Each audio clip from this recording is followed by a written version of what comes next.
We study neighborhood noise because neighborhood noise is potentially a really important factor in health, but it's really understudied, including in some of the most noisiest cities, such as New York City, which is where the study was focused. So what we did for this study is to examine relationship between neighborhood noise complaint reports and BMI and blood pressure in New York City.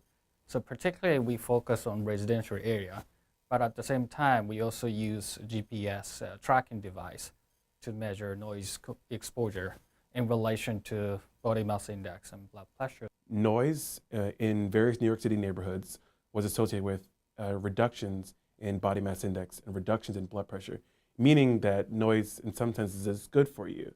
But we essentially think that it's not noise necessarily. We think it has to do with walkability. Main neighborhoods in New York City that are noisy, such as Times Square, tend to be neighborhoods that are highly walkable, meaning that it's easy to walk in those neighborhoods. There's a lot of intersections, there's a lot of different types of stores, and so we don't think it's actually noise that we're finding this effect from. It's really walkability.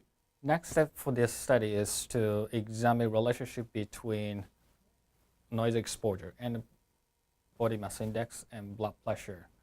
And in addition to this, we will control for walkability and also population density to see whether these relationships vary by the levels of population or walkability.